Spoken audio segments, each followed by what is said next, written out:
भोपाल में आज शिवराज मंत्रिमंडल का विस्तार हुआ है। शिवराज सिंह चौहान के कैबिनेट के तीसरे विस्तार में 3 नए मंत्री बनाए गए हैं। गौरीशंकर बिसेन, राजेंद्र शुक्ला, उनको कैबिनेट मंत्री बनाया गया है। इसके अलावा राहुल लोधी ने राज्य मंत्री पद की शपथ ली है। शिवराज सिंह चौहान के कैबिनेट में अब कुल 34 मंत्री हो गए हैं। भोपाल के राजभवन की तस्वीरें कुछ देर पहले की हैं, जहां ये शपथ ग्रहण समारोह हुआ और जो नए मंत्री शामिल किए गए उसमें जातीय और क्षेत्रीय समीकरण साधने की शिवराज सिंह चौहान ने कोशिश की है। बालाघाट से गौरीशंकर बिसेन, विंध्य क्षेत्र से राजेंद्र शुक्ला कैबिनेट मंत्री बने हैं। इसके अलावा खरगापुर के विधायक और उमा भारती के भतीजे राहुल लोधी को राज्य मंत्री बनाया गया है।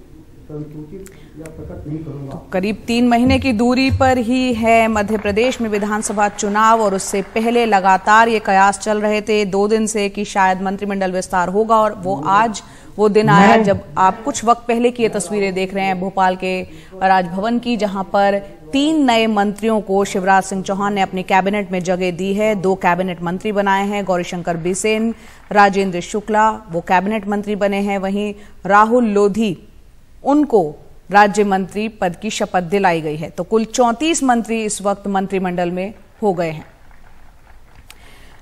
और इस वक्त हमारे सहयोगी अनुराग द्वारी भोपाल में मौजूद है, उनका रुख करते हैं।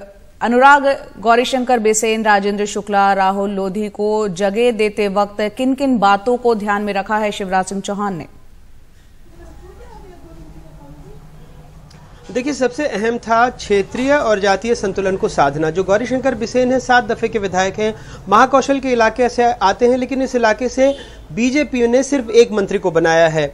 और जो विंध्य क्षेत्र से आते हैं राजेंद्र शुक्ल, वो ब्राह्मण चेहरा हैं और वहां से भी 2 या 3 मंत्री हैं।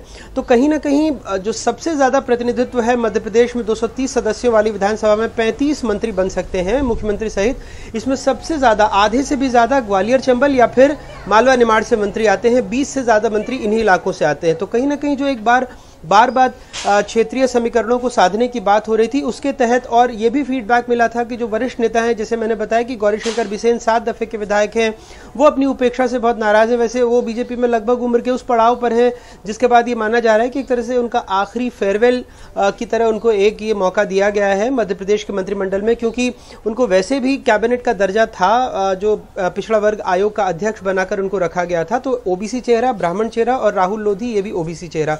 तो कहीं ना कहीं जातीय और क्षेत्रीय समीकरणों को साधने की पुरजोर कोशिश की गई है। लेकिन सबसे अहम बात है कि 1200 दिन पहले लगभग जो मंत्रिमंडल का विस्तार हुआ था, पहला विस्तार हुआ था, और अब जो ये जो मंत्री बने हैं, इनको बमुश्किल 1000 घंटे का वक्त मिलेगा काम करने के लिए। तो इन 1000 घंटों में ये क्या बदलाव ला पाएंगे, अपने इलाकों में कितने असरदार हो पाएंगे और इससे बीजेपी को आने वाले चुनाव में जो लगभग 2.5-3 महीने बाद है उसमें कितना फायदा मिलेगा, ये तो आने वाला वक्त ही बताएगा। बिल्कुल, यहाँ आपने घंटों का जिक्र कर दिया क्योंकि कुछ घंटे ही इन मंत्रियों को काम करने का मौका मिलेगा। बहुत जल्द यहाँ पर जब चुनाव की तारीखों का ऐलान हो जाएगा, चुनाव आचार संहिता लागू हो जाएगी और चुनाव अब कुछ महीनों की दूरी पर ही है। बहुत बहुत शुक्रिया विस्तार से बताने के लिए अनुराग द्वारी और रोशनी डालने के लिए कि किस तरह से ध्यान रखा गया है जातीय और क्षेत्रीय समीकरण को इस मंत्रिमंडल विस्तार के दौरान।